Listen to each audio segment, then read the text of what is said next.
All right, the man needs no introduction, of course. He's the Hall of Famer, the legend. I'll give him one anyway. It's Randy Couture. Randy, good to have you. Friday night, ESPN, ESPN Plus. The lightweights, the light heavyweights will book their playoff spot in this year's PFL season. I want to ask you first off, this PFL schedule for fighters, right? When they come to the PFL, they're so excited because they're like, you know how amazing it is to know exactly when I'm fighting. I can plan my life, and they love it. But it's also pretty damn grueling as well, right? That first fight's hard. You got to turn around and go again in 8 weeks. So talk to me about the kind of the way this schedule plays out and, the pros and cons as a fighter. Yeah, I think, and Anthony Pettis said this last year. He came up to me at the finals. He said, man, I didn't realize what I'd gotten myself into. I needed to manage my camps better and my energy better from fight to fight, because turning around in 7 or 8 weeks is a big challenge. And he thinks he's got that front loaded this time going into this season. And boy, it sure looks like it. His first outing was stellar. So it is a challenge. And I think the guys like the regularity of it. If I go back to the last 18 months of my career, I'd signed a new 7-fight deal. That was the most active I'd been in my entire career. I fought 5 of those 7 fights in that 18 months. So, these guys are going to fight, to make the finals and win the championship this season. They're going to have to have fought 4 times.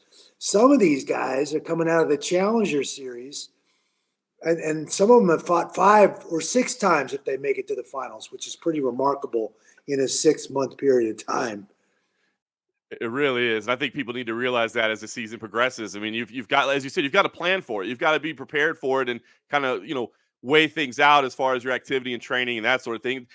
As you get into the second fight, right? The first fight's fun. It's opening day. It's a fresh season. There's opportunities. The second one, now there's some tension on the line, right? Because you know what you've got to do. And it's not just win. It might be like, I've got to win, and I've got to win in the first round, and I've got to hope that guy loses. And it's what makes it fun, right? But as a fighter, how much do you think, and have you seen and experienced that they're thinking about that, right? Because as a fighter, you know what a fight is. You got to go in there and you got to try to win, right? But are you thinking like, not only do I got to win in this opening 5 minutes?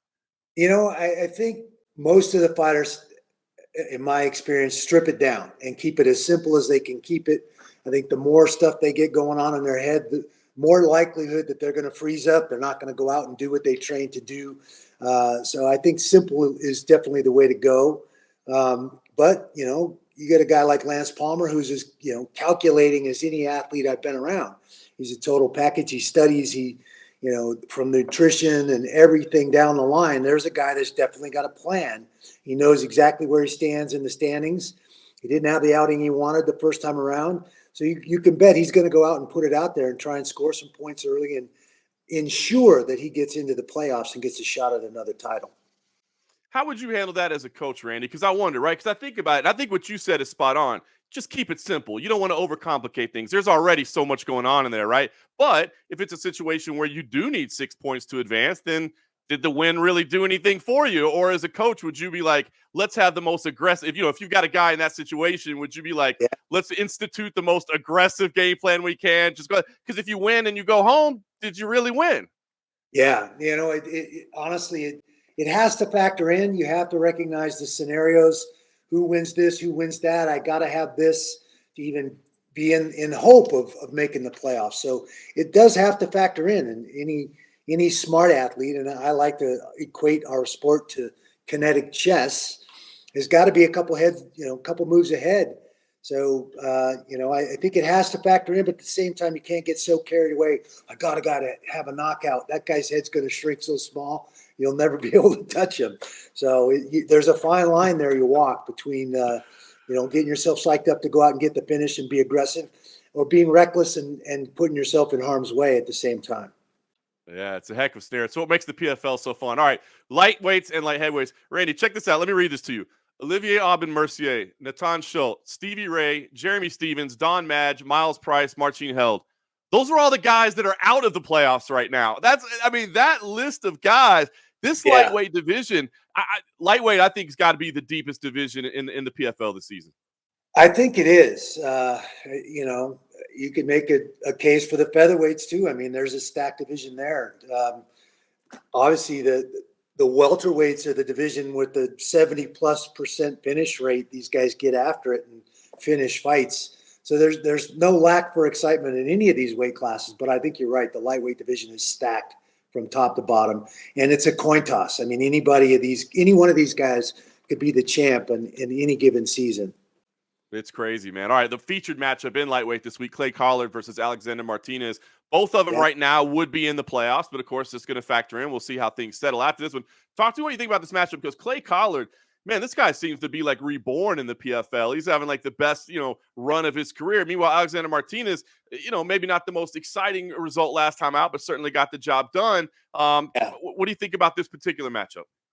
Well, if I'm Alexander Martinez, I'm looking to make Clay Colllard wrestle me every chance I get. And he showed that he has some wrestling skills that I don't think a lot of people counted on, especially his opponent in that opening fight. He definitely has some ability. He's still pretty young. He doesn't have a long record or resume, but he definitely showed some skills in that first fight. I wouldn't want to stand around in front of Clay Colllard, I'll tell you that. The guy's boxing is ridiculous. Surgical is the word that comes to mind when you watch him strike, and his angles, his footwork, the way he ranges his punches. He does a great job there, and as scrappy as they come, honestly. I love talking to the guy because he's so blunt and just kind of lays it out there exactly. It's fun to see how he responds to questions, but that's going to be a heck of a fight. Both those guys bring it.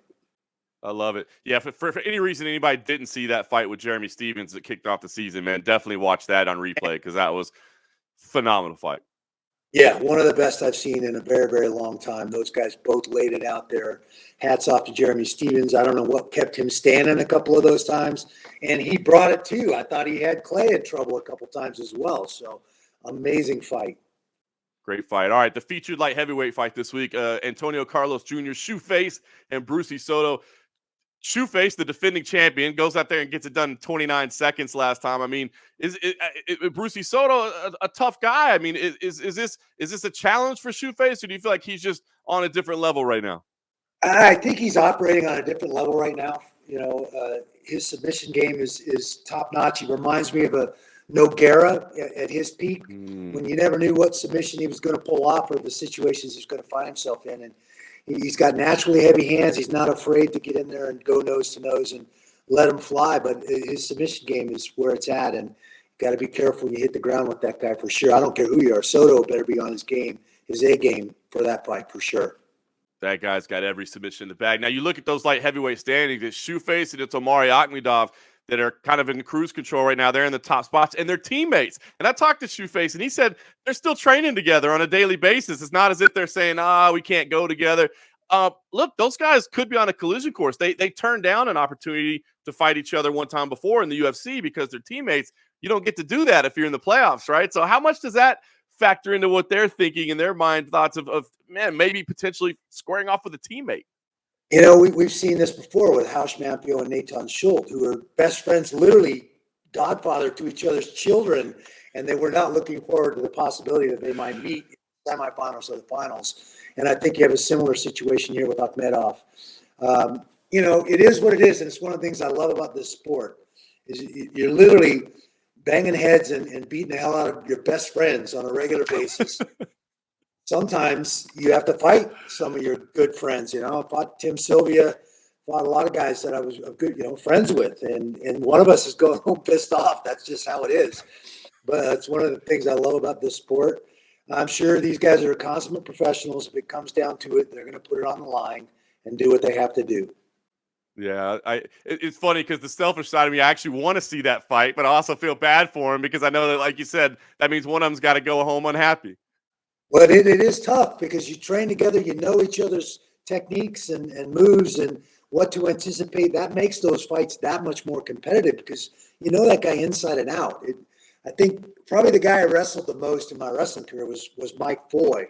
We wrestled each other over the course of, from 1990 to 2000, over 10 years, 14 times. And we knew each other pretty well going into those competitions. So sometimes it's who has their, a better day. Crazy. All right, last one I want to ask you about, Randy, and he may not make it into the playoffs because he's getting kind of a late start, but I just want to ask you about Josh Silveira as a fighter. I mean, a young prospect, obviously an incredible bloodline, grew up on the mats. What do you think of his long-term prospects out of what you've seen so far? Is he the real deal, the blue chip that we think he is, or do we still need to see a little bit more before we find out what he's all about? Well, I think we're definitely going to see him get tested, especially in the PFL in this division. He's going to get tested, and we're going to know very, very quickly where he's at and what the ceiling is for him. I don't think there is a ceiling. The sky's the limit. The guy's got oodles of talent. Like you said, the lineage is there.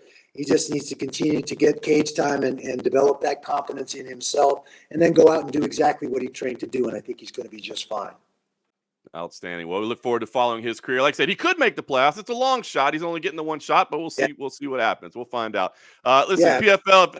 But, House Mampio last season was literally an alternate going into the first fight and came all the way through to win the championship. So it's certainly within the realm of possibility in the PFL and the way the points work, and go out and let it hang out.